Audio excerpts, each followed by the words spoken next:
TikTok having block came and went. We have two awesome guests to kick off the fourth epic today. Bitcoin Tina, welcome to Swan Signal, man. How are you doing? Thanks, Brady. I'm doing great. Glad Can you to hear me? it. Yep, we got you. Good. Okay. Glad to hear you are doing well. And we've got one of my favorite Bitcoiners, just a great dude all around, Christian, CK Snarks. How's it going, man? Doing good, man, and honored to be here as one of the first guests of the third epic with Bitcoin Tina. Oh, sorry, the fourth epic. Yes.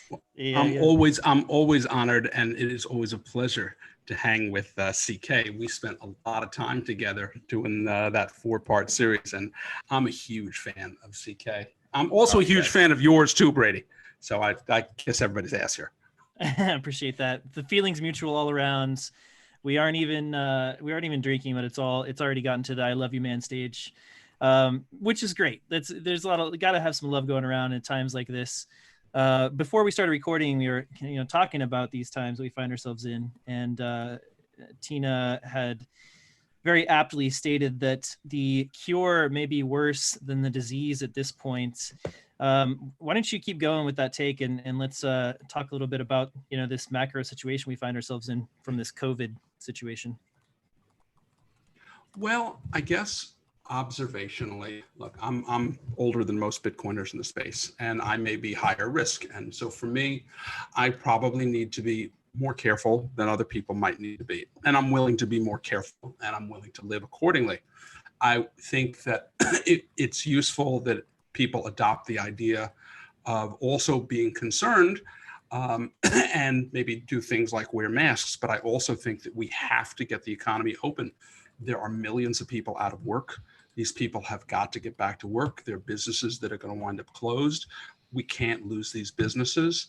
You have people have to be able to. We live with risk every day. To be alive is to live with risk. Now, we can live with risk in a foolish way. We can live with risk in a smart way. I opt for living with risk in a smart way. And I think that we can't ignore the risk of having an economy closed down. I think there are tremendous risks with that. I think there are tremendous risks to people's health, to people's life, to people's incomes. And these are very real risks too. So we have to find a balancing act in what is a very, very difficult time. And I don't like what I've seen in terms of the nature of this enforcement. It feels very totalitarian to me. It feels very Orwellian. It feels very unthinking and uncaring.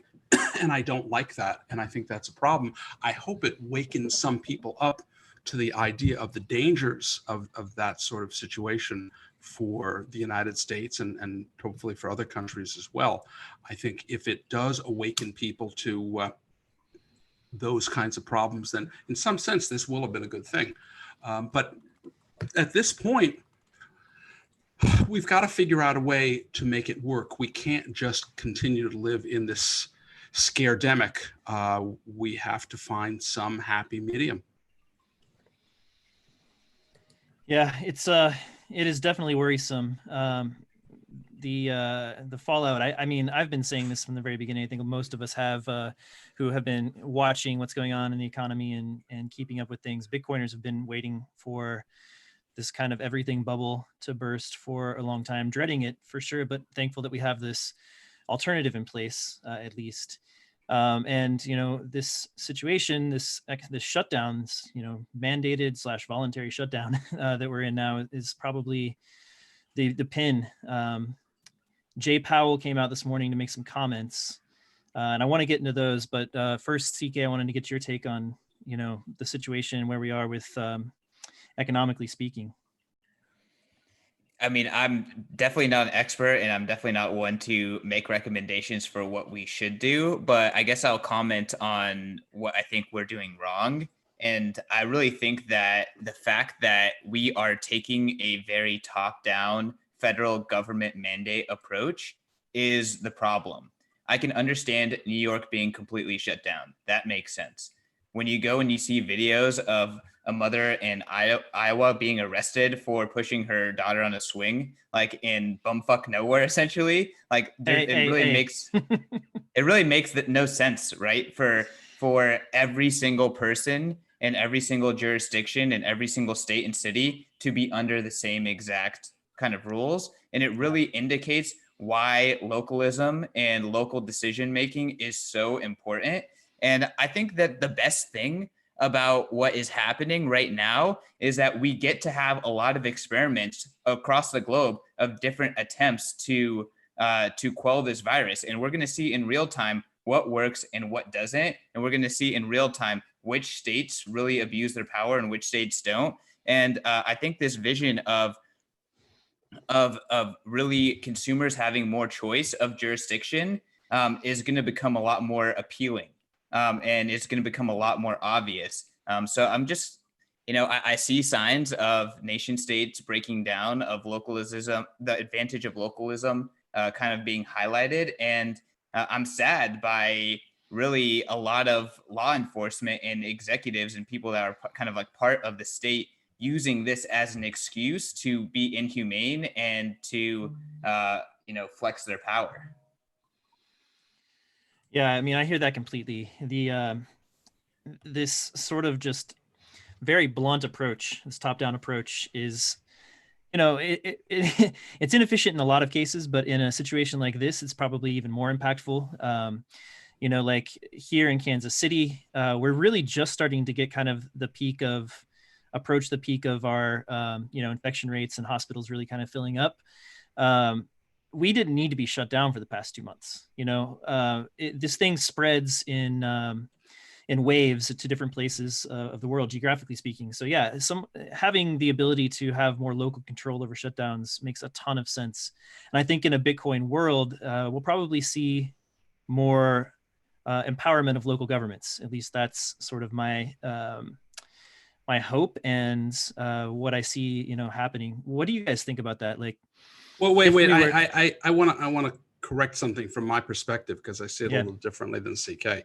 I think that it's been thrown into the hands of the states, and I think what we've seen is people make a bit of a political football out of this whole thing. Sure. So I'm not sure that I don't think you have the federal government trying to run the shutdown show. I think the shutdown show is getting run on a state-by-state basis, and you have Democrats in states like Illinois with Pritzker, Newsom in California, I can't remember her name, in Michigan, and other democratically elected Democratic Party states where they are using the shutdown in ways that don't make any sense to me. I heard a while back that in the Home Depot in, maybe it was Michigan, I don't remember what state it was, they literally taped off areas that you were not allowed to buy things because they were deemed non-essential. What if something in your house broke and you needed to buy something to fix it? That seems pretty essential to me. So we've created a bit of an artificialness, and like everything else in this country, this has become another political battleground. So I'm not so sure that I agree with the idea that it's being controlled from the federal level down. I don't actually think it is. I think this is become a political football, and this is what's disturbing to me. I question some of these states that have shut down and are pretty much following the leader. And I've seen actions that really seem pretty repugnant to me by some of these local politicians. And even if you have cases, we're likely going to have cases. That doesn't necessarily mean you need to be in a shutdown because you have cases.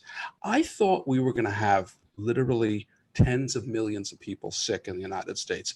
I thought by now we'd potentially have 500,000 to 1 million people dead in this country. That's what I thought was going to be the case.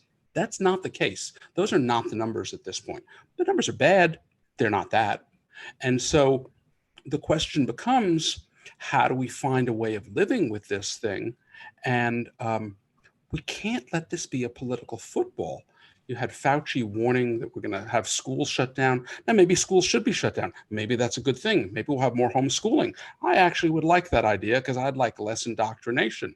But we have issues that are going to come out of this. We're going to have issues of domestic abuse, child abuse, drug abuse, alcohol abuse. And there are a lot of pathologies that come from unemployment. There are a lot of pathologies from people being stuck at home. This is really serious, and the negative pathological social outcomes that are coming from this are really quite severe. And I thought we needed to treat this very seriously at the beginning. And I still don't think we can ignore it. I think we need to figure out ways of finding some middle ground, but this can't be a political football. And I think it has become a bit of a political football. So I have a slightly different view than CK does on this, and maybe you too, Brady. But I think that we've turned this into another political football for this country, which I'm not happy about. So just to jump in, I am thankful that there, at least in the United States, is a variance between states, whereas other countries that don't have kind of strong state rights or province rights or whatever, they don't have that. It's much more top down. It is what it is from the top. So I think that that's actually a benefit for the US. We live in a political world. I don't see anything that affects massive amounts of people not becoming a political football in our current system. I think Mr. Cool BP, one of the guys behind WTF, happened in 1971, made a really great point that it is a shame that this happened during peak fiat. It's a shame that it happened when so many elderly people were just shoved into homes because their children can't take care of them anymore. It's a shame that it happened when no one had any cash whatsoever. So the political football is inevitable because we are living in this political fiat time. And I think that that's just happening, but I am grateful that there are different jurisdictions trying different things. So at least we can see right in front of us. And I really do think that the fact that this originated in China and that the Chinese Communist Party was the one that reacted first to this really created a mold for other governments to copy for how to react to this. And I think that if it were to started somewhere else, we may have seen different policies coming from different governments. But the fact that it happened in China, we saw China's reaction to it. That was obviously draconian and crazy and welding doors shut and stuff like that. And a lot of governments use that as a model, and that and we allowed it to really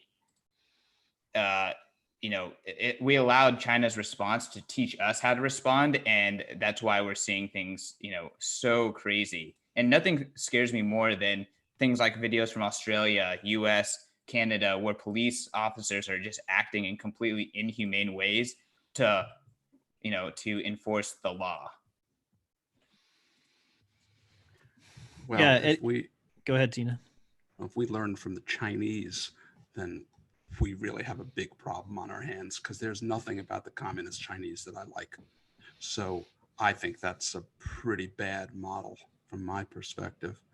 There are other Asian nations that took pretty aggressive approaches, and they mostly started doing things like wearing masks.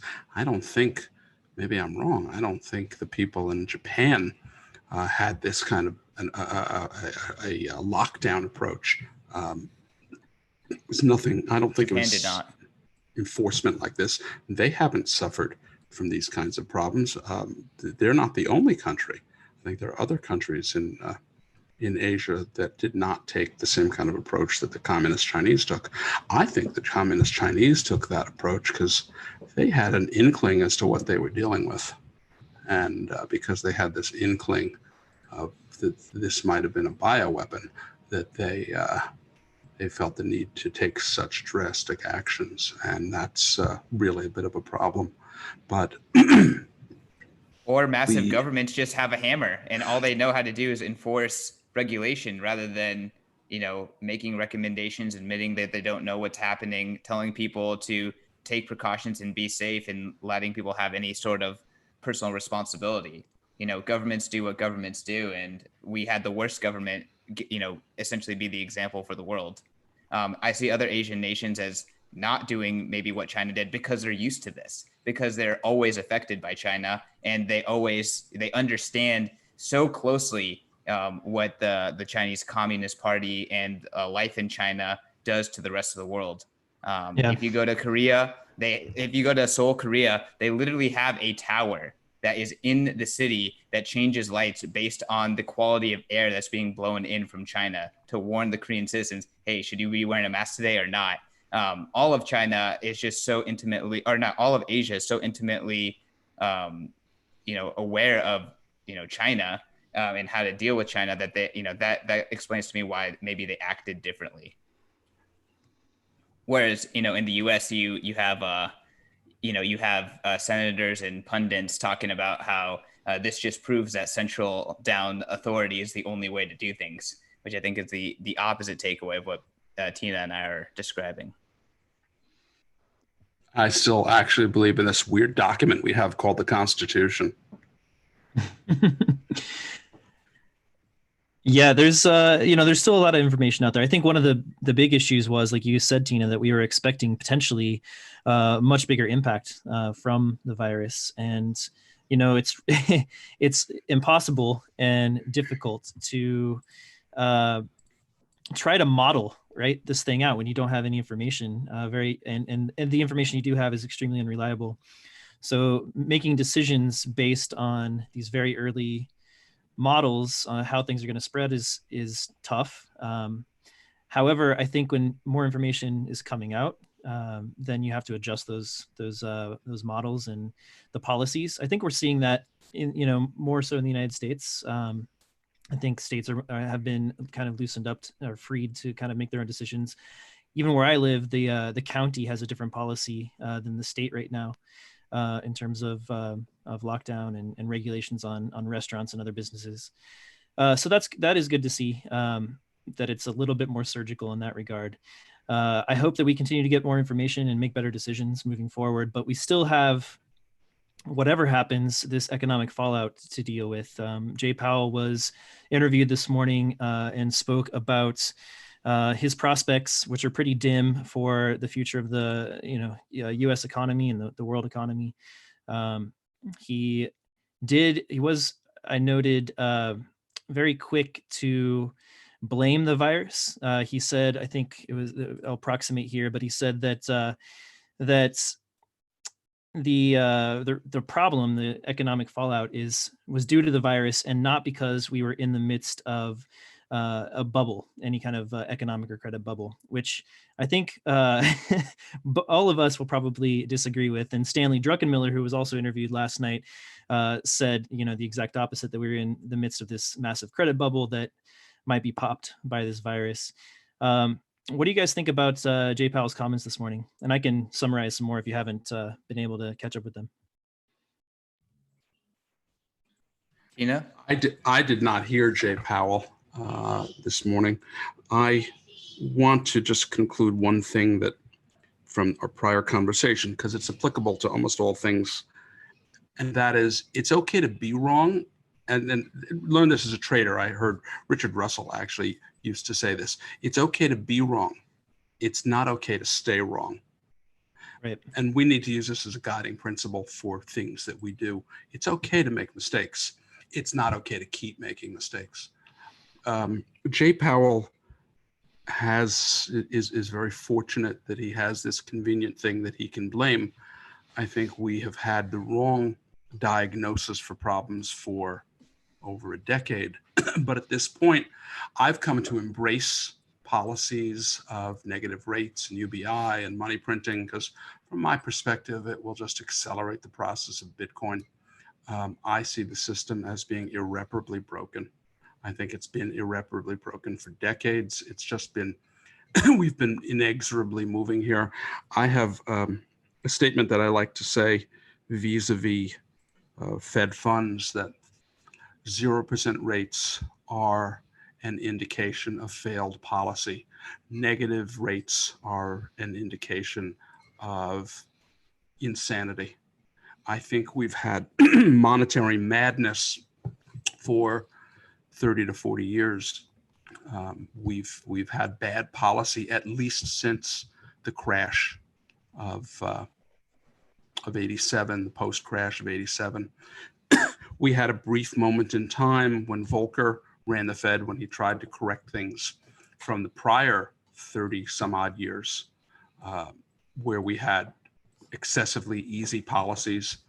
Those policies tended to be high taxation and easy credit, which created a pretty bad inflation, which Volcker tamed with extremely high interest rates, which was very painful the U.S. economy.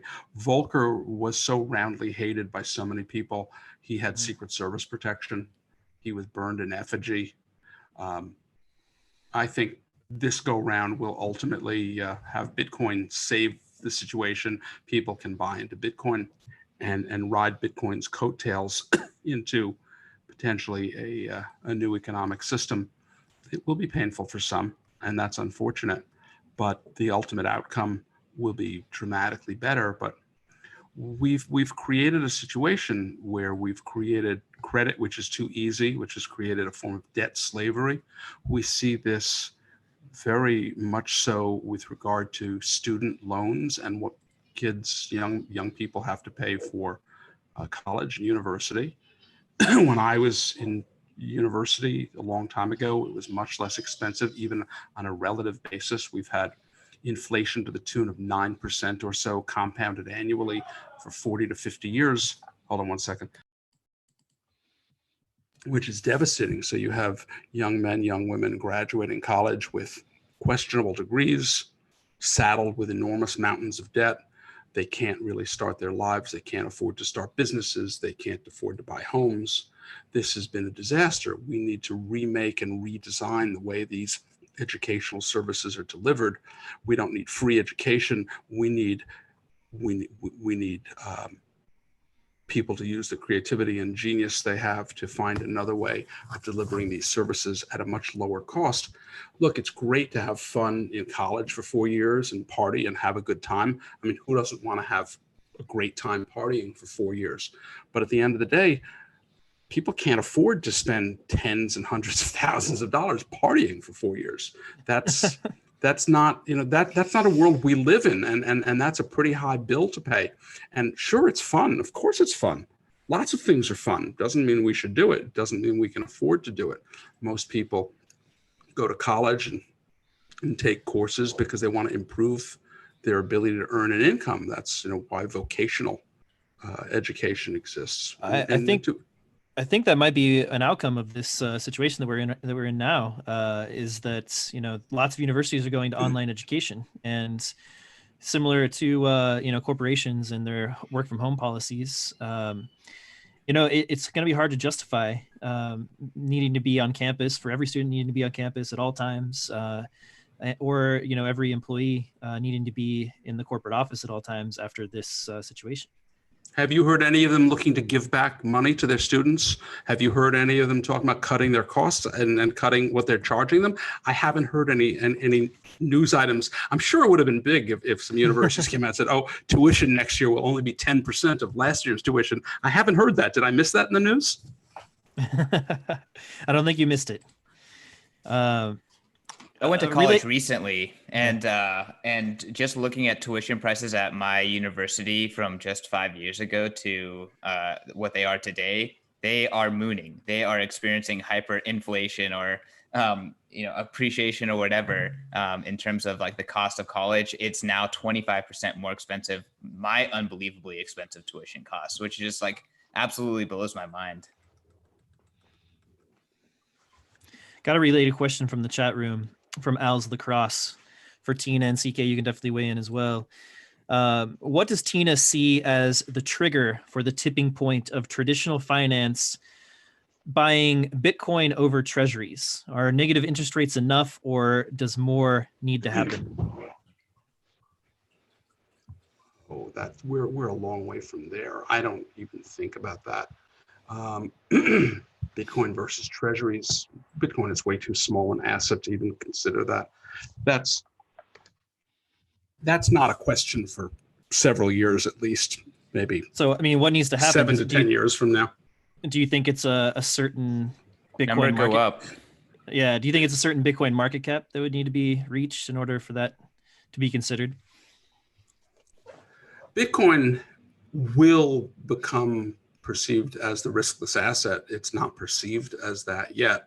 So right now, I think we're primed for extremely high numbers. I wanted to come in and tell people that pretty strongly that I think you should stop thinking about trying to acquire more Bitcoin and should figure out a way to make sure you don't sell the Bitcoin you have too cheap.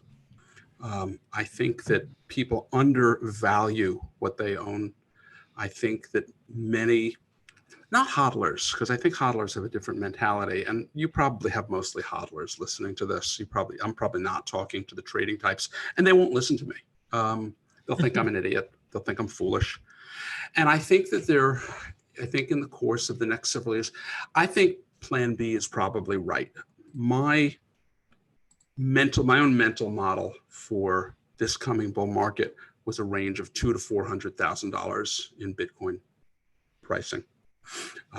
Plan B says in his cross asset model, he's got a target. Hold on one second.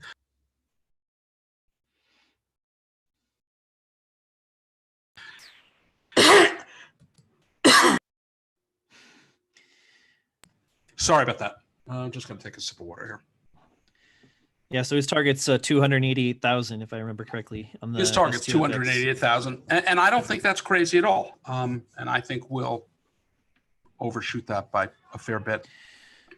That would put us at like a $5 trillion market cap. Still too small for financial institutions, to buy Bitcoin over treasuries. What do you think that treasury market's like a less marketable treasuries? I have to back into this. There's around 5 to 6 trillion in intergovernmental loans, and so the balance would be marketable. So you're talking probably about approximately a $20 trillion marketable treasury market, plus or minus $1 trillion. Mm-hmm. So that's a pretty big market. Bitcoin is not going to be a substitute for treasuries for a number of years. I think the asset grows dramatically larger in the course of the next decade through the various cycles we're going through. And maybe that'll be a more reasonable discussion to be had in 2025, 2027, 2029. I think it's too soon, too presumptuous, and completely unnecessary to even have that discussion. Bitcoin's going to go up an awful lot in the next number of years. And I expect in this cycle, the numbers will be shocking. I tend to think that I have some radical notions on Bitcoin. Pretty much everything I think about Bitcoin is generally radical. So I think if you're guiding, sounds like you're getting bearish to me, Tina. You're guiding like 8 years or something. I'm like, what's this? 8 years. I'm talking like $5-6 million Bitcoin. I'm not sure how bearish that is. I think that you're going to have massive up moves with a greatly diminished downward pricing in bear markets. I think the up cycles are going to be absolutely staggering. Put yourself in other people's shoes. So I've seen this in markets. Remember, people who've been in markets for a long time, they forget when new people come in, they look at it differently, and they're looking for making money. I mean, if you're selling to them, you think it's going down, they think it's going up. So forget about short-term basis, but people who are buying it, the question is, what are they looking at as far as potential price? If you've been told that Bitcoin is nonsense and it's garbage and it's silly, and you're looking at a Bitcoin price of $250,000 Bitcoin, I forget how many, let's see, at $1 million, that's a penny a sat. So you can buy 4 sats for a penny. So you're looking at Bitcoin priced at 4 sats to the penny. You're buying it because you think it's going to go up. The person selling it to you is selling it to you because they think it's going to go down. But so often we've seen in great big bull markets like the tech bull market in the 90s, these things went up and then they went up and then they went up and then they went up and they took a little dip down and they kept going up. That doesn't mean that you didn't have sharp corrections along the way, but the moves were staggering. So people who flip in their psychology and say, I have to own this thing, well, they're looking at the thing going higher. So are you going to have lived through the last however many years, 2 years, 3 years, 4 years, 5 years, and then sell to somebody on the cheap and let them ride Bitcoin from $250,000 to $5 million Bitcoin? You're going to part with it? You say, oh, well, I'm rich now. I have 10 Bitcoin. I made myself $2.5 million. Gee, this is wonderful. Well, you threw your Bitcoin away and you missed $5 million Bitcoin. That's $50 million in today's buying power. That would kind of suck. And I think that we find it so hard to put ourselves in other people's shoes. And so we see this over and over again in markets. When you sell, somebody's buying from you. They think it's going higher. They may be right. It doesn't mean that you didn't make money. Markets don't care what price you paid for something. You have to forget, it's not relevant what you paid for it. You might have paid $10 for it. That's not relevant. It's relevant to you. Sure, you've made a lot of money in it. But I think we have to think defensively. I think there are things that we do that are foolish and piggish. If you need the capital, if you want to enjoy some of it, great, do it. Sell it. Don't borrow against it. We should learn from March 12th and 13th that if we borrow, if we take on collateralized loans on our Bitcoin, there's a really good chance we get blown out of it. We're still going to have a very volatile market going forward. But that may change in 5-6 years. It may change in 4 years. But I'm dubious that, and I don't know the timing of this, so it might not be this cycle. So we might go to 288,000 and then shoot to 500,000, and maybe we go back down to 100,000. And so what I'm saying might not be right this cycle. At some point, though, here's what I want people to do a thought experiment of. If I am 50 years old and I'm watching this asset go up that I thought had no credibility, and I see it print a price of $250,000, and I think, wow, I would have liked to have made money in that. When I see it sell off, at what price do I decide I want to step in and buy some of it? At what downside? 50% down, 30% down, 90% down? Where do I, if I feel that I've missed a trade, but I want to be in that trade, at what point do I want to start legging into that trade? I don't think we tend to think of this all the time, and you have to think what other people are going to want to do. I don't know what they're going to do, but I know we need to think about what they might want to do, because it will change the way the markets work. So just because something worked a particular way in the last 10 years doesn't mean that it's going to work that way in the next 10 years. No doubt about that. CK, any reactions or thoughts before next question? For the most part, I agree with Tina. If I were to add anything, I would say the most important thing for a Bitcoin investor is risk management. Like Tina said, a small amount of Bitcoin is actually worth, if Bitcoin succeeds, a lot more than you think. And you just want to put yourself in position where you don't have to sell when you don't want to. So I think that's the most important thing in being successful here is to protect yourself and stay defensive rather than put yourself in harm's way in order to, potentially overexpose yourself. I think Brian Harrington at Brain Harrington on Twitter has been doing really great work around just like the personal finance angle of being a Bitcoiner, and this idea that you should always be increasing your bottom line, whether it's your Bitcoin or your USD bottom line. That side of your balance sheet should always, both sides of your balance sheet should always be going up. And you should always, again, be putting yourself in position where you don't need that Bitcoin investment to live, and you're not even considering it as something that's going to help you in the short term. It's just something that you're putting away for the future. Sound advice. You don't want to overextend yourself. You don't want to be in a position where you have to sell that Bitcoin in order to survive.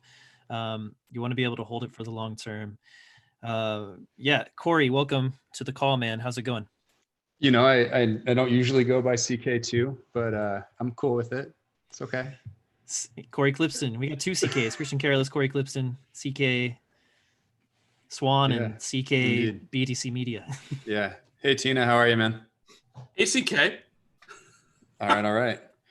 Somebody on Twitter just posted a GIF of like one of those like muscle bound, over steroided bulls as the avatar for Tina. And I think we should figure out how to display that when he's blank on one of these from now on.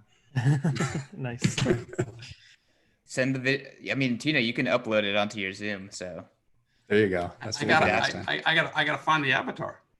Somebody DM that avatar to Tina. I will. Let's see if we can get it up. So we were just talking about, well, we started talking about Bitcoin and treasuries, when Bitcoin might supplant treasuries, at what market cap that might happen. We drifted into lots of different topics from there, but I've been listening the whole show. Yeah, cool. I'm all up to speed. Awesome. So you posed a question actually in the chat room. So why don't you go ahead and ask it? You're on here now. Yeah, sure. So Tina, I know you've mentioned a Bitcoin super cycle, and you were starting to hint at least what the numbers might look like, but we're kind of used to these 4-year epics and kind of what that looks like with our whole 2 to 3 data points. But what does it look like if things just go so nuts that it divorces from kind of the 4-year cycles, either this epic or the next one, and what might happen? I think that's a real possibility.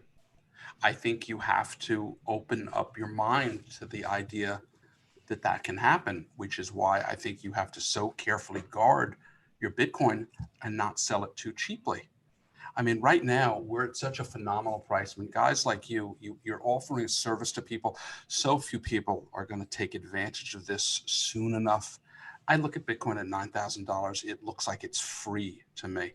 Bitcoin at $9,000 to me, from my perspective, on a risk reward basis, is a better risk reward than it's ever been. 100%.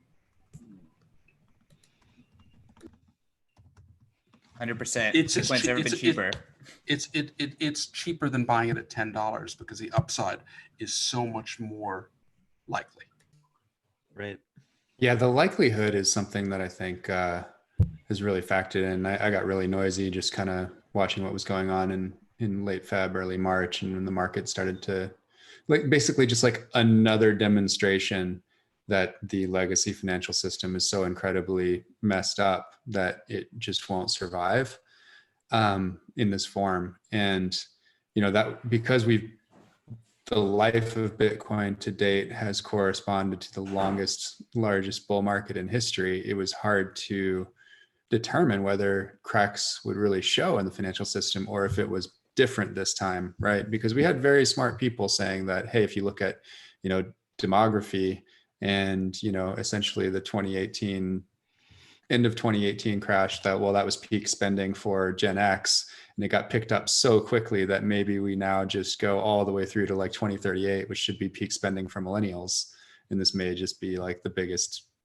extended new normal or whatever.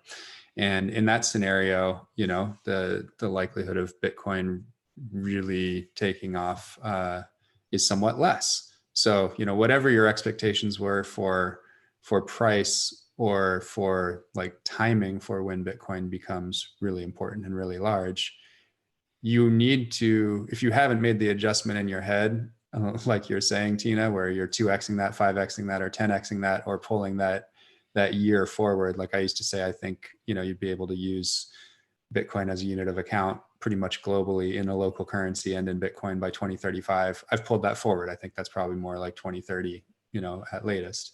And then obviously I agree with that. I think that's a real distinct possibility. And then, yeah, when it comes to price and when we hit those milestones, in my head, all those things are pulled forward. And when we think about, Bitcoin companies and people building infrastructure, whether it's the Unchains or the Casas or us or, whoever around the world that's building these Bitcoin companies, I think their likelihood of success has, 5x or 10x, if they're alive right now and doing some business like this thing is going, and you want to be involved.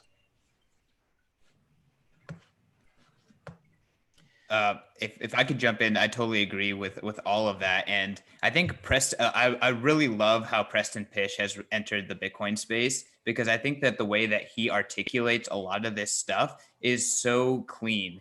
And I love the way that on the most recent Noted, where he appeared with Pierre and Michael Bitstein, he talked about the halving as kind of like being Bitcoin, like getting ready to make a crack at the king. And then if it fails, it kind of dumps back and kind of goes back into hibernation and tries to build up strength for the next go around. And thinking of these kind of like halvings and supply chalk eras or epochs as like different attempts of Bitcoin kind of going for it, every time it gets stronger. Just between 2017 and now, the onboarding into Bitcoin, the education into Bitcoin, the memes proliferating. Like, we are living in this process of hyper Bitcoinization in the world, waking up to what Bitcoin is. And eventually it's going to head up the S curve and it's not going to fall back down from one of these bubbles. And that's why, again, it's so important to listen to teams. Put yourself in position to not sell your Bitcoin. Put yourself in position to ride it, because this is going to be the biggest bull market in history. And, when an idea and a technology meets the right opportunity and time, it's an unstoppable force. And it really seems as though Bitcoin has kind of wedged itself in the perfect opportunity in 2020 and beyond. Well said, CK. We're only about 6x away from $1 trillion market cap. That's about $55,000 per coin. To me, that's the big number, the quote unquote big number ahead of us in this cycle. The $1 trillion market cap. What is that? What will that do in the financial world? What kind of waves that make and moves that will incent? Tina, what do you think? Well, I think about it differently. I don't think the $1 trillion mark is that important. I see it very differently. For me, my model for how we get to $100,000 has always been the idea that people who are well-to-do to rich start to buy some Bitcoin, that they put on people who are comfortable with trading in markets, people who trade for a living, Wall Street types, and types who also trade for a living who are not necessarily working on Wall Street, analysts, portfolio managers, hedge fund managers, salespeople, and that they put on a what the fuck position for their own account, for what they call their PAs, their personal account. So you get a guy who's worth $5 million, $10 million, $20 million. Let's take a $20 million person. They put on a WTF, a what the fuck position, 1 or 2%. That's $200,000 to $400,000. Paul Tudor Jones put on a what the fuck position. His position is probably, what would we guess? 1% position of 50 million to $100 million what the fuck position. He's worth at least $5 billion. So I think that a guy like Paul Tudor Jones gives a lot of intellectual cover for a lot of people to start thinking about putting on these positions. Yeah. And they're going to start thinking about it. So I think north of $20,000, the world starts to shift, and you're going to see this thing make it from 20,000 to 100,000 within about a year. Mm-hmm. So we get to 20 and we'll get to 100 within about a year, because people are not going to want to miss the trade. And if Tudor's doing it, maybe I should do it too, because he's amongst the very best traders who's ever lived. So he's now provided a massive level of intellectual cover. So I have my own speculations about this. Stanley Druckenmüller said that he learned from George Soros. Again, Druckenmüller is also one of the best traders who ever lived. That if you are right on something, you want to be right in large enough size that it matters. I'm pretty sure that Tudor probably thinks that way also. So I think 1 to 2% is his starting position, if I had to guess. Now, I'm just guessing. I don't know. I'm just guessing. He doesn't talk to me. My guess is that he owns physical Bitcoin and he'll trade futures against it for his PA. For his money under management and his funds, he'll probably use futures. This is a guy who's very comfortable trading. He probably trades more times a day than most people trade in their entire lives. So he's going to end up upping that position. And we're going to see an awful lot of people where it wasn't serious consideration start to put these trades on. That's a lot of money, and that's going to take to 100,000 pretty fast. A lot of eyes are going to pop out. JP Morgan Chase is now doing business with Gemini and Coinbase, and said they're going to do business with other exchanges. This is a huge about face. This is a huge public about face for this company. This is a really interesting start to this epoch. We have some major Wall Street hitters who have rung the bell. $9,000 Bitcoin is just so cheap. Yeah, so you think it's more just the intellectual cover given by big names getting into Bitcoin and kind of justifying investment in Bitcoin, more so than a big number in this cycle. Cory, any thoughts on what Tina has to say there? So that's kind of a look at. So I have been following the Paul Tudor Jones thing very closely. It does appear that out of the fund, at least, which he's public about, we don't know what's in his personal account. Out of the fund, at least, it is supposedly low single digits. I've seen the $100 million number bandied about, which kind of makes sense because I think the specific fund is about a $4 billion fund, 4.1. So that would be like 2.5%, something like that. And it's, I think, a CME futures position. And I guess the max number of contracts you can have out as one fund basically nets out to like $100 million. So it's kind of all kind of squares there. Tina, I was actually just curious, like anecdotally, as we're kind of ramping up into to what we hope is a face-ripping bull run, just people from, your generation, your social circle, people you talk to, are you getting hit up a lot? So not the Paul Tudor Joneses, but the normies and whatever beautiful golf course laden community you live in, what's it like? And are you hearing some noise? I can only stand to talk to Bitcoiners, so I have no idea. Okay, we'll have to have Gary Leland on the show again and talk about boomer outreach. So I can talk a little bit about this topic. At least I would say so. I'm a millennial. Of millennials, I jumped into a couple of like chats with my normie friends, and they were talking about Bitcoin leading up to the halving. Talking to my girlfriend's mother, she has never been more upset with the government and has never asked me more questions about Bitcoin. People are waking up to this. And again, I'm not that smart. So I'm just going to keep quoting people that are much smarter than me that I listen to. But Jeff Booth has been kind of jumping in on the scenes on the Bitcoin space. And I love his example of how exponentials work and showing that in this idea of folding paper, right? Bitcoin is an exponential technology, and people don't understand that from fold 50 or from fold 49 to fold 50, you go from taking a piece of paper to going all the way to the sun in terms of distance.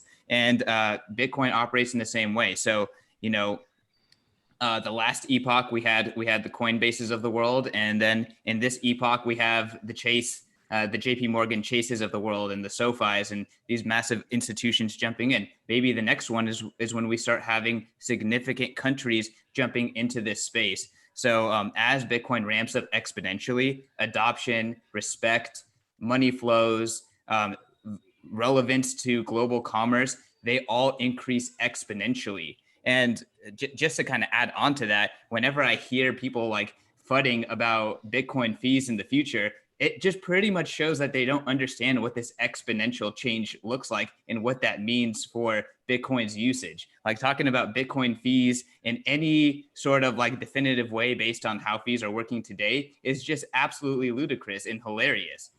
So across the board, adoption is increasing exponentially. Awareness is increasing exponentially. Relevance is increasing exponentially. And maybe today you can't notice that, but in the next year, you're going to notice it. In the next 4 years, it's just going to be just jaw dropping. So it's just very, very difficult to reason with exponentials and this idea that if you fold a piece of paper 50 times, it makes it to the sun. Like that is an insane thing that people are just not aware of and not used to even contemplating. Yeah, our brains just don't work that way.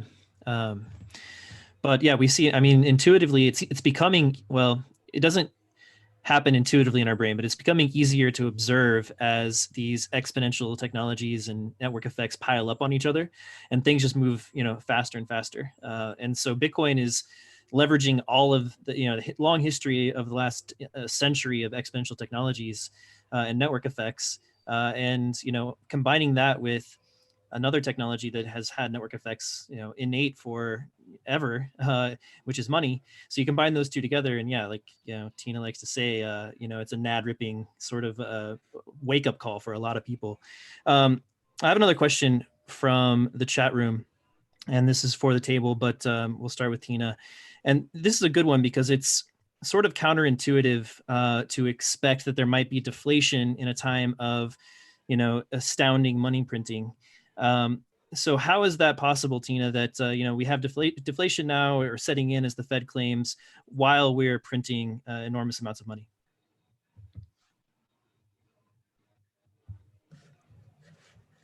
The whole conversation of deflation and inflation is actually very complicated.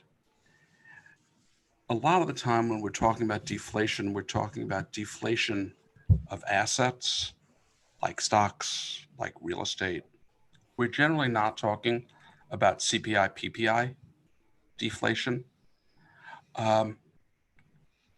Most of the deflation that we might see in those assets come because you've got enormous dollar-based loans outstanding, and those loans act as a depressant on the price of assets. So in a debt liquidation cycle, the way a debt liquidation cycle works is that as you pay down debt, you sell assets to pay down debt, the value of the assets go down more than the value of the debt, resulting in a worse ratio of your debt to your equity or your assets. I've heard a lot of people who I have a lot of respect for make a very strong argument for deflation. I used to make similar arguments. I've made it for years. The biggest mistakes I've ever made is making the arguments for deflation. Had I not been making those deflationary arguments, I would have bought a lot of things back in 2002. I would have bought a lot of those things back in 2009. I do think that an asset like Bitcoin, which has no counterparty risk, is ideal regardless. If you have significant asset price drawdowns, you don't want to be in an asset where you are dependent on your counterparty. Bank account's not your own, your brokerage account's not your own. In the event of a problem, hold on. In the event of a problem, you're a creditor. I'm not suggesting that this will be the case. We saw from MF Global in 2011, MF Global was ultimately bailed out, I think by SIPC, but I'm not positive. John Corzine was the CEO. He took some bets, I think, on some emerging market debt. I forget what emerging market debt he took. He was ultimately right, but it still pushed MF Global into, I think, bankruptcy. I'm not sure the exact details now. It's a long time ago. I'm pretty sure it's 2011. If you were a trader who cleared MF Global, you were not allowed on the floor where you were trading from. You didn't have access to your account. You were basically locked out of your account until they fixed those problems and paid you back based on SIPC and basically getting a bailout. Well, if you custody your own Bitcoin, you don't have that problem. Will the price be volatile? Yes, more than likely the price will be volatile, but you actually have your own asset. You have custody of your own asset. You can still transact with that. You might want to transact with it from one person to another. You might want to transact with it with an exchange. So the whole issue gets very difficult and very complicated. I think that we're going to see a shocking amount of spending, a shocking amount of monetization by the Fed. I expect the spending numbers to be well beyond what we think possible. We saw Fed balance sheets grow from 800 billion to 4 trillion. I think the balance sheet will grow a staggering amount in the coming years. I think that the spending will grow a staggering amount in the coming years. I've said before that I expected massive spending. I still do. I expect UBI. It's very hard to know how these things play themselves out. And to me, what's more important is owning assets that can withstand the scenario that we might go through. I feel very comfortable in having cash and having physical Bitcoin. I would advocate people should have cash because you never want to have to sell your Bitcoin. Look, Bitcoin could have a drawdown. Bitcoin could easily get cut in half. We've seen this happen over and over again. You have to have cash to be able to withstand periods of volatility. If you have income, you still want to have some cash because things can happen to your job. So you want to put yourself in a solid position of being able to ride these things through. So to me, at a minimum, having a cash and a Bitcoin position makes sense. Then you've got to figure out the ratio that makes sense to you. And I have no idea what ratio is right for you. What's right for you might not be right for me. I'm probably a lot older than you. I'll probably want a lot more cash than you're going to want. But these are very difficult things. And I tend to think that net, we will see longer run inflation. I'm not sure if we see asset inflation. I would not be surprised to see a flattish stock market. I've said it this way for a lot of years, that when you operate with a monetary policy that makes sense, your range of outcomes, of potential outcomes, is one set. But when you operate without, beyond the norms of historic monetary policy, which I think we've been operating on for a long time, I think you have a much larger set of potential outcomes. So it's very hard to know what the outcomes will be. I think that the outcomes that you need to expect that happen have to be much larger than the outcomes you think possible. I think there are more possible outcomes than we've ever seen before. And I'm not sure exactly what those will be. My only suggestion is you want to position yourself for a broad set of potential outcomes. Sure. No, so I don't have a good answer for you. I wish I had a better answer for you. Cory, what's your answer? Deflation versus inflation in this cycle, and why would we, even see deflation in a time when we're printing a bunch of money? I'm just a consumer of information from all these macro guys that I've been learning from, but I've also been studying macro for 20 years now. So, I'll just give kind of what is starting to feel like the consensus view, which is that we're sort of in a deflationary environment for the next minimum 2 years and maybe as long as 5 to 7 years. But that you can't hide all this money printing forever. And so eventually it turns inflationary. But yeah, I mean, we've already seen, the April month was the largest drop in the US consumer price index since like the 30s or something like that. It was really, really drastic. I think 0.8%, still 0.4% even when you strip out fuel. So I think that is, we're going to see falling prices. I think you're going to see when people actually get to start visiting homes, when they've been blocked from going and looking at homes, and people have just been sort of, surfing on rent forgiveness or rent delay or whatever. A lot of people are just going to be out of their homes now. And I think there will be a big drop in housing prices around the country. And, obviously it'll vary market by market, but should happen. And we'll see how long that countervailing force plays out against all of the money printing.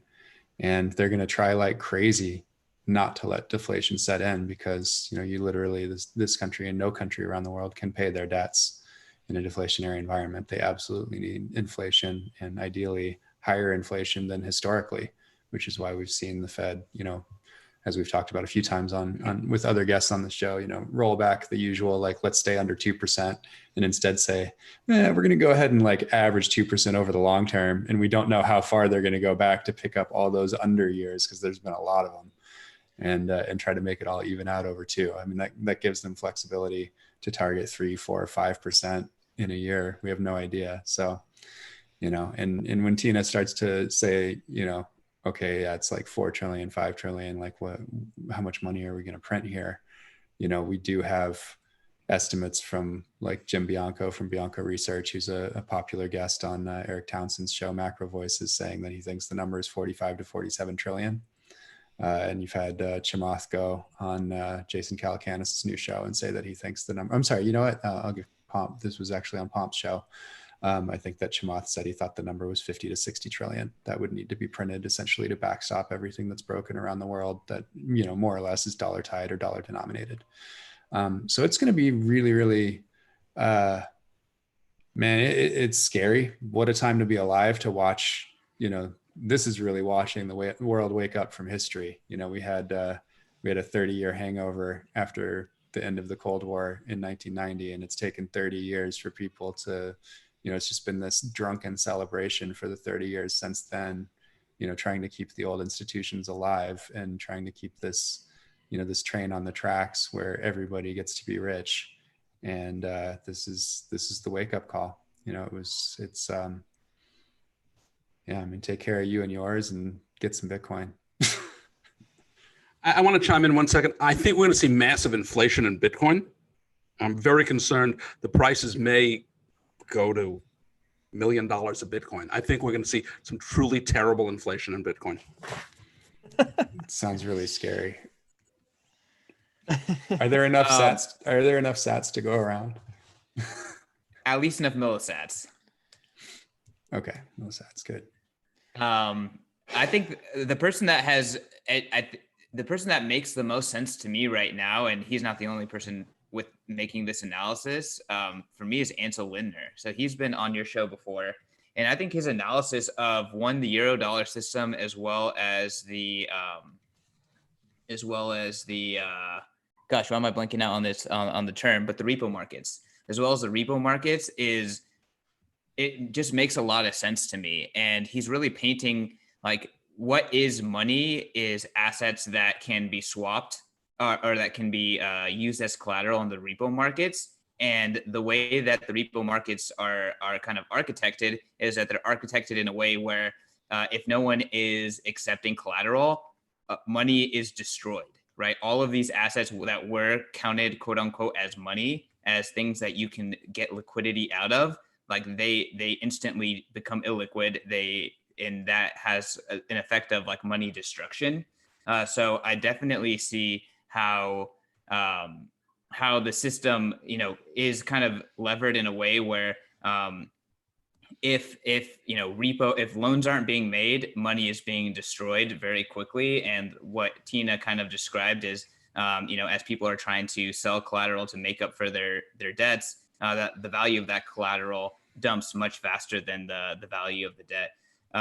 Again, I'm not an expert here, but I do really think that Ansel's analysis is at least helped kind of enlighten me a little bit. I also think a lot of the stuff that, the Jeff Snyders and the people on Eric Townsend's show, Macro Voices, talk about, Luke Groman, about the euro dollar system and how the dollar as a unit is not being controlled by the American Federal Reserve. The dollar as a unit is a global system. It's almost like a shadow banking free market system. And it's just really, really hard to see into it because it is something that is kind of outside of the purview of, the Fed.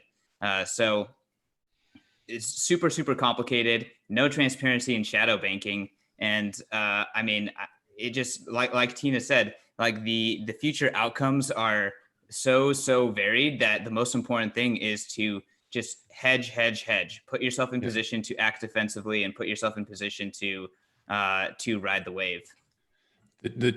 I'm going to just put a little example on two of those things. So one of the one of the assets that a lot of these guys like to use for collateral is like high yield debt. And because it was being marked down so quickly, the Fed decided to break all the rules that they'd ever had before and basically decide to backstop that market and buy up a bunch of it.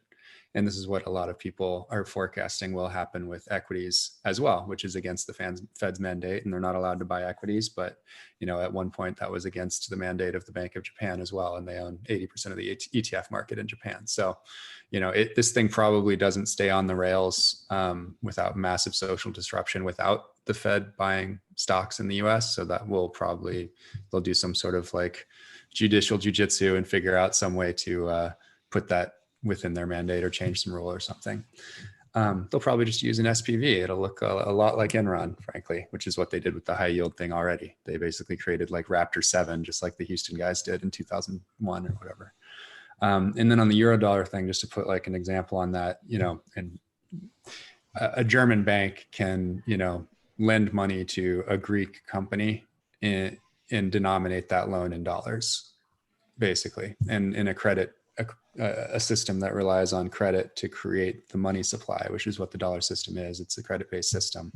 Essentially they're creating money right out of thin air there and saddling, a Greek economy, let's say, that may have some trouble paying down a dollar denominated debt over time. If the dollar gets stronger over time and their economy goes to hell in a handbasket, they may have some trouble paying back that German bank, and that, essentially affects the whole dollar system.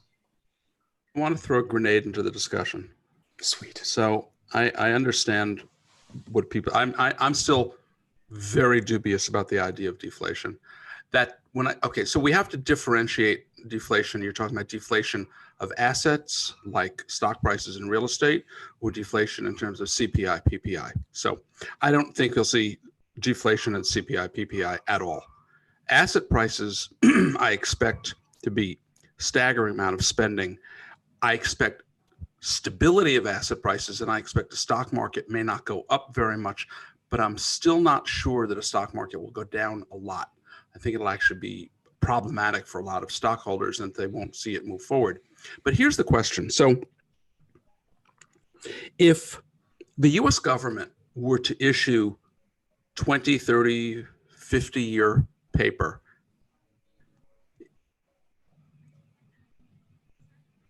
I have my AirPods talking to me. If the US government were to issue 20, 30, 50-year paper with a 0% coupon and some small yield, 0.5%, 1% yield, which they might be able to do at some point, and then the Fed buys up most of that paper, was that money printing? And I think that is money printing, and I think that becomes very problematic for the markets, as much as seeing a sharp decline in asset prices. I think that what we've seen through each cycle is that policy responses get more and more aggressive. And the numbers that Chalmers threw out, the numbers that Bianca threw out, I don't find surprising and shocking at all. I think the numbers will be reached. I think the numbers will be astounding. And so what we have to ask ourselves is, if the politicians surprise us on the upside of what they do, then what do the outcomes look like? So that gets me back to owning Bitcoin, and it gets me back to owning physical Bitcoin. I don't happen to like stocks.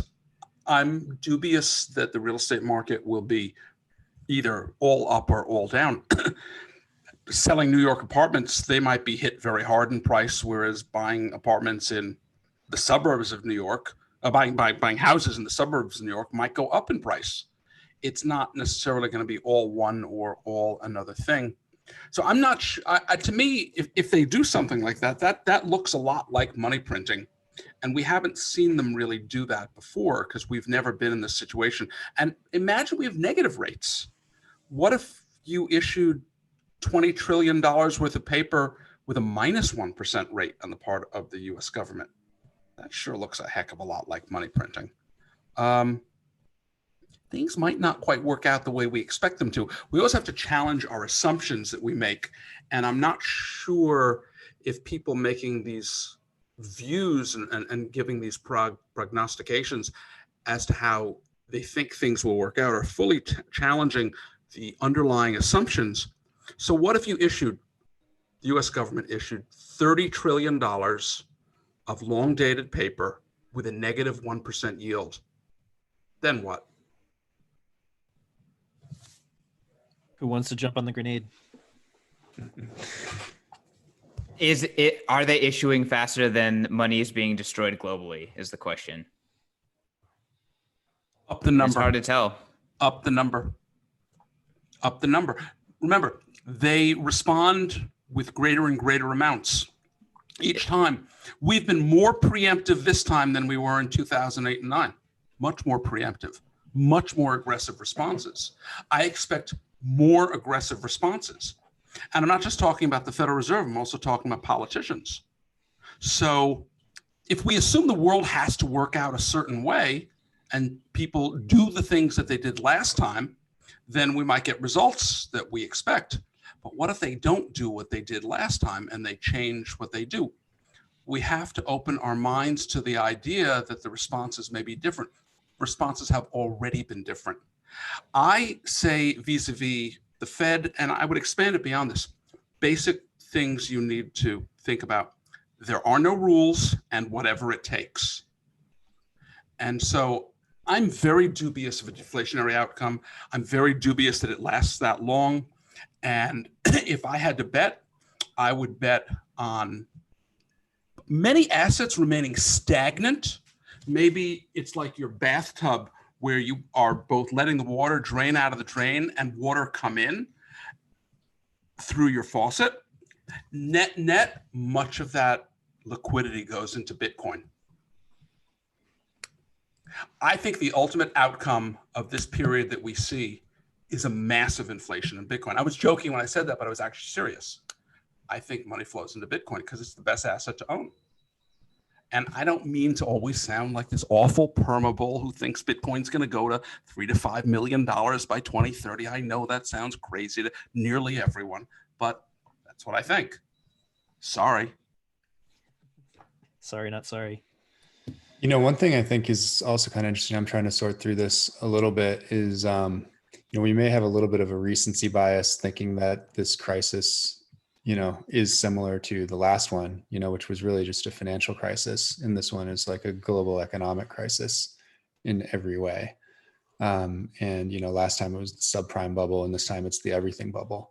And, also the relative standing of the US versus the rest of the world has only strengthened in the last 12 years as the Eurozone has shown its cracks, and no other country is really doing all that well. And so, my broad take there is that probably what happens is some really crazy shit happens elsewhere in the world because of this crisis. And then it comes back and essentially bites the US in the ass because of second and third order effects and, just the interaction of all kinds of different actors and occurrences in a complex system. But, thinking that just using the same tools that we used last time and only thinking about the inputs and the outputs in the same way and using the same language and the same paradigm as we did in 2008, 2009, we're just kind of missing the entire fourth quadrant of all the unknown unknowns, right? So again, I can only think of one hedge for stuff you can't know about, and it's actually owning an asset that no one can change your ownership of. And that's why I think it's such a good time to be in conversations like this. And I'm almost done listening to Peter Zion's book, Disunited Nations, and then he's been on the interview circuit giving updated talks, sort of in a post-COVID world, and kind of updating his thinking on the interplay of different countries and nations around the world, and what this means essentially for pulling the future forward by at least a decade or so, and watching what probably would have taken 1 to 2 decades play out over the next 2 years. So can't recommend anyone highly enough to supplement some of your Bitcoin listening and your macro listening. Listen to some geopolitics as well. He's somebody I've been reading and listening to for the last 12 years or so, and he's pretty awesome. I think he's a good storyteller. I was very unimpressed on his understanding of Bitcoin. He gave the standard answer of governments won't allow it. Yeah, he doesn't understand I- Bitcoin, but that's not what I listen to him Yeah. for. You know, I don't listen So- to Taleb for his views on Bitcoin either. You got to pick and choose, man. As long as you're careful. Yeah, his because- books don't talk about Bitcoin. Pomp hit him with some Bitcoin questions at the end of his recent appearance, and he has no idea what he's talking about. But neither does Eric Townsend. Eric Townsend read a book on blockchain and thinks this is going to be like central bank digital currencies. He really doesn't understand Bitcoin at all, and he's, you know, my number one guy to listen to for macro stuff. So we know about Bitcoin. They can ask us. Well, hey, I have to bounce out, but I've never seen more people that are well positioned to learn about Bitcoin just being in part of the conversation in Bitcoin. And it's slowly but surely, more and more of these guys like the Eric Townsends are going to start to have their eyes opened to Bitcoin. And like Tina said, once Bitcoin hits that 20K mark again, I think that's when every single macro investor and hedge fund manager, you know, has Bitcoin on their balance sheet and has a thesis around it. Awesome. Well, thanks, CK. I can be the only CK. Let's keep going for a couple more minutes. Peace out, y'all. Thanks for having me. Later. Later, Take care, CK. Yeah, I think the big numbers are 20, 50, and 100. You know, I think it's the denominations that we're used to, and those are numbers that everybody kind of can like do quick math on based on, you know, 20 million-ish Bitcoins and, you know, 20 being the all-time high. And yeah, I think that's each one of those, I think will have like blow off tops, like it'll pass 20 and it'll go to like 40 before coming down to like 28 again. And then it'll go, you know, slowly up, well, slow in relative terms, you know, up to 50, and then it'll just like blow through that and then pull back. And I have no idea what happens when this thing goes over 100K. It's going to be insane. How insane is it going to be when it's over $288,000? I don't think any different than 287. What's 288? No, that's Plan B's number. But the Oh. point is, how crazy is it at 300? I think we so underestimate what it's going to be like to be buying an asset which is price inelastic supply with a fixed amount. I think it's so hard to understand what that really means. And I think the upside is going to be so surprising. And people who are so desperate to own it and will be buying it. And when we sell stocks that are crashing, we're desperately reaching for cash. When we sell the things that we own to buy Bitcoin, we're desperately selling those things to buy the new cash, the new money. I think it's so hard for us to invert our thinking as to what this is going to be like. And I just think that the coming bull market is going to be so much harder than the last 2.5+ years, because the numbers are going to go up on a relative basis. That doesn't mean tomorrow. I'm talking about over the course of the next year, 2 years, 3 years, maybe 4. So it's not a tomorrow thing. So don't assume that I mean that. I don't mean that. But it will feel incredibly fast. And I asked this question earlier. Let me ask you, Cory. If you've never been in Bitcoin, you're a well-to-do guy, trader, used to trading in stocks. You've watched this thing go to $250,000, $300,000.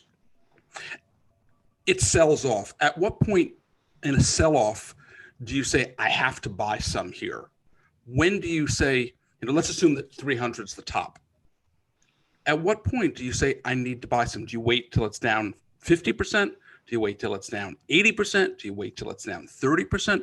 When do you start to put your toe into buying that thing that you watched, that you thought was garbage, and you watched go to what seems like a crazy number to you? So my answer to that is it has so much to do with how well Bitcoin, the Bitcoin community, and then just like the general press actually educates accurately about Bitcoin.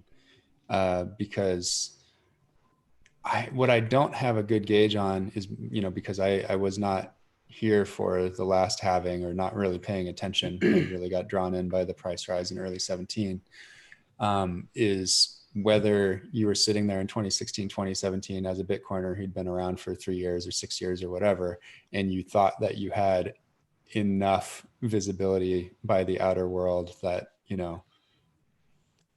that you could see something like that. Like, you wouldn't ever see a really, really dark, deep bear trough again. And so that's the argument that we're making now, is saying, like, okay, is there enough literature out there? Are there enough people speaking about this? Is Paul Tudor Jones and Chamath and a few other Peter Thiel types, like, is that enough? Or does it need to be, 10x that number of names that really understand Bitcoin and care about it and buy it and tell their friends too, for us to avoid, an 80% drawdown? But I don't think there's any chance that we're not there after the following cycle. I think it's, maybe a coin flip. I don't know. You got to handicap it somehow. Like, maybe we're there this one or not, where, you see $150,000 Bitcoin and you're like, it's just too cheap. Even if it goes down from here, I know it's going back up, because it always does. And you soften that cycle at, a drawdown of 30% or 50% or something, instead of having to go 80-85% down. I don't know if it'll be this cycle and essentially I think that is kind of the definition of a super cycle, where the pullback just never really quite, the traditional, full bear doesn't actually happen and you just go up again. But I'm pretty damn certain that'll happen by the one following. How do you guys think that, sorry, Tina, go ahead and then I'll ask a follow-up. I maintain this is the first mainstream bull market. I maintain that pretty much nobody knew about Bitcoin last time. I bought Bitcoin in that, started buying Bitcoin in 2017 as well, but I maintain that pretty much nobody knew about it. The world just got a slight inkling at the peak in 2017, but then dismissed it as being another Charles Mackay extraordinary popular delusions and madness of crowds story, like the South Sea bubble, the Mississippi bubble, or tulip mania. And so I don't think that last go round was a mainstream bull market. You have companies like Fidelity, you have companies like JP Morgan Chase doing business with these guys. My guess is that come 2022, 2023, you're going to have a lot more players, big name, marquee name players involved in buying and selling Bitcoin. You're going to have players coming in, figuring out how do they not let this thing pass them without getting involved. So my guess is that the downside softens pretty substantially. What that means, I'm not quite sure what that amounts to being. So here's the next follow-up question to that. If you only go down 30 to 40%, when is the right time to sell your Bitcoin to try to make more of it? I'm talking as a U.S. citizen, somebody who pays taxes. So as somebody who pays taxes. And so even if you pay 20% capital gains tax, so not there are places out there that they don't pay taxes, so that answer is different. But assuming you pay taxes, with a 30 to 40% drawdown, where's the right place to sell in order to try to make more of it? You just hodl, bro. No point. The answer is never. There's no right place to sell, because you won't get it right. Yeah. And that's the thing I wrestle with. And I think there's a really good chance, and I don't think we're thinking that way. I think practically everyone thinks, where can I sell so I can make more Bitcoin? And I think the risk to most Bitcoiners, the biggest risk to most Bitcoiners today, is that thought process of where do I sell so I can make more Bitcoin? For many people, if they make that choice to sell, not to sell to pay for expenses, not to sell to say, okay, I need to sell some because I need to carry myself for a year, 2 years, 3 years of expenses, depending on what you do, if you have an income, if you don't have an income. But I mean to sell to where you're trying to trade to make more Bitcoin. And I think that's a really serious risk for a lot of Bitcoiners. You may have been an early Bitcoiner. You may have what 10 years from now is really a lot of Bitcoin. You may have 10 Bitcoin, which would be a lot of Bitcoin in a world a $5 million Bitcoin. That's worth $50 million in today's buying power. That's a lot of money. 10 Bitcoin doesn't seem like a lot to people. I mean, sure, if you have half a Bitcoin, 10 seems like a lot. But in the scheme of the world's investments, $90,000 isn't a lot of money. It is, but it's not. If you're worth $5 million, $90,000 is not a lot of money. If you're worth $100 million, $90,000 is not a lot of money. But compare $90,000 buying power to $50 million of buying power. And that's the world I think we're going to. And I'm talking to people who are 25 and 30 and 35 years old. You're only going to be 10 years older, maybe 12 years older. That's a lot of money. You're really rich with $50 million. And so I'm so afraid for so many Bitcoiners that they're going to try to get more and they're going to wind up having much less because they don't value what they own. And I'm so worried about this. And I said to Plan B the other day, I said, actually, I've become more convinced of the idea of stock to flow with the fact that Bitcoin has traded the way it has traded. I thought we were going to be at $50,000 Bitcoin come the halving, and we weren't, of course. But it's fascinating the way this thing works. And I'm so excited to see what happens in the coming few years, because I really think Plan B has an amazing model. And we're going to find out, you know, if we can't make it to 100,000, which I think is pretty unlikely, then, you know, I'm going to have to reevaluate my views. I feel pretty confident I'll be right. But if I am right, you really need to value what you have. You're sitting on top of, it's like being in Texas and you've got this massive reservoir of oil underneath you that's worth a fortune. And you're going to let somebody come in and buy it from you, and they're going to pay you pennies on the dollar. Don't sell it to them. You have to really understand what this is. It's like buying on the island of Manhattan, in Midtown Manhattan in 1800, and it looks like farmland, but it's going to become New York City, and it's going to be worth more money than you could imagine in not that many years. And this is my biggest concern for Bitcoiners, that they really have to be so cautious about not parting with that Bitcoin at too cheap a price. And I don't think we get this. And I still think even the most diehard hodler will be thinking, where can I sell some? And just, I want to sell some, and for good reasons. I want to sell it for a house. I hear people say this all the time. I want to sell it for a house. That's worth a house. That's great.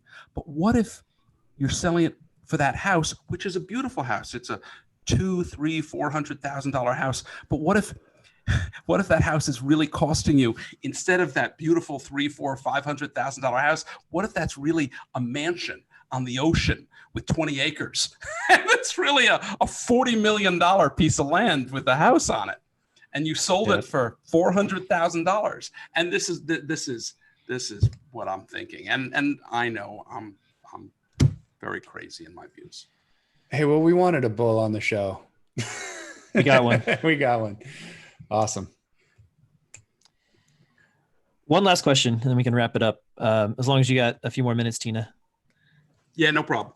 Okay. So I'm curious what you guys think about, Cash App has, I guess published numbers, $300 million of the Bitcoin bought in the first quarter, which it came out to be something like about a quarter of all freshly mined Bitcoin. We obviously expect that to be going up this quarter and moving forward. And with services, they have recurring buys now, services like Swan and recurring buys, and that DCA mentality really spreading among Bitcoiners. How do you think the automated purchasing of Bitcoin, a cumulative regular buy of millions and millions of dollars every week, month by Bitcoiners will affect the stability of the price?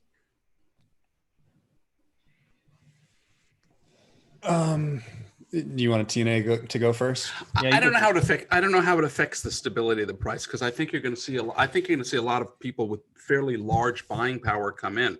So, like I said, the example, the guy who's worth $5 million. which, a guy who's 40 to 60 is worth $5 million, who trades stocks for a living. So if they decide to put on what I call a what the fuck position, 1%, that's $50,000. That's a lot of buying versus, $50 or $100 a week or a month. So I think there'd be a fair number of those people. So I don't know what it does for stability. What it will do is the more Bitcoin that's held widely and widely distributed, people who hodl it tightly and hold on to that and are not willing to part with that Bitcoin, it's going to make Bitcoin's price extremely unstable on the upside. Yeah. And you're going to see prices go to crazy, crazy numbers. I think it's a fabulous base to have.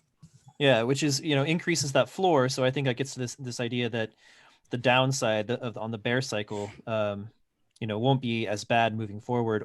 Maybe, like Cory said, we won't even get into some kind of like regular bear cycle as we think about it. Cory, what's your thought?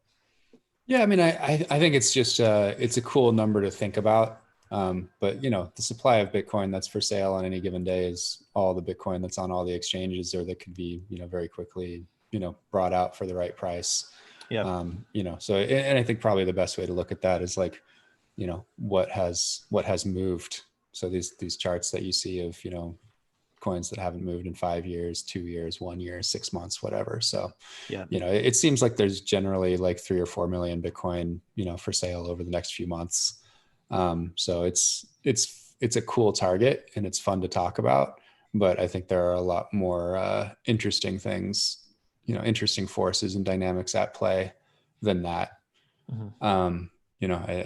I just look at it as like, how cool is it if you're sucking up all of the supply? I just think that's awesome.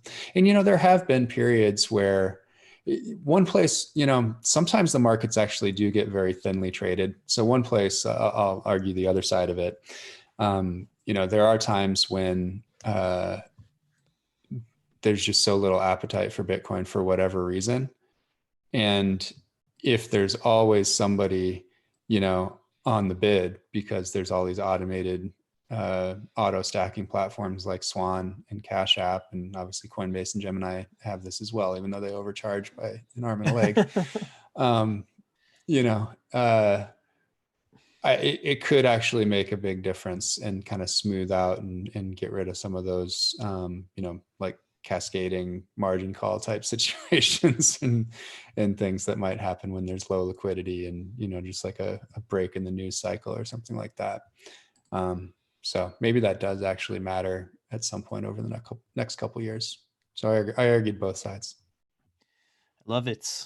All right. I think it's time to wrap up. I will give you a chance at some brief closing words, Tina and Cory, if you want, before we close this thing up. The most important words, other than number go up, the most important words in Bitcoin are gradually, then suddenly. Cory. All right. Yeah, that's a pretty good one. Well, I'm just going to use the last couple of seconds here to shill a little bit for anybody still on. If you go to swanbitcoin.com/halving and sign up, we'll top you off with $10 of free Bitcoin, and also donate $5 to Bitcoin Optech for everyone who comes in through that link. And then we also just launched our global referrals program. So even though we only have US customers, we now have people from all over the world that have gone and signed up at swanbitcoin.com/earn and are spreading the good word about Bitcoin and about Swan and earning some sats. And those payouts are in Bitcoin, which is pretty cool as well. So that's kind of the cool things we got going on. And yeah, it's just been a stunningly fast ride here over the first 6 weeks. We launched March 30th and we're not quite halfway through May. We're now buying about 3.5 million of Bitcoin annualized on an annual basis for our customers. So that's a good number to hit, and just crossed 600 customers a couple days ago. So that was a good number. I'm sure we'll be charging toward 1,000 pretty quick. I think our 5 biggest sign up days have all been in the last 8 days or something like that. So business is picking up. people like Bitcoin, check out Swan. Shill ended. SwanBitcoin.com. We sponsored this podcast. We do. All right. Thanks, Tina. Thanks to Christian for joining us. Of course, Christian works at BTC Media, Bitcoin Magazine. He also has the POV Crypto podcast that he co-hosts along with his Ethereum friend. So if you want to hear Christian defend Bitcoin against the Ethereans, that's a fun one to get into sometimes. Bitcoin Tina is our favorite perma-bull, and you can find him on Twitter at Bitcoin Tina. Thanks for your time, man. Thanks, Cory. SwanBitcoin.com. Go start your auto stacking. Guys, that was fun. It was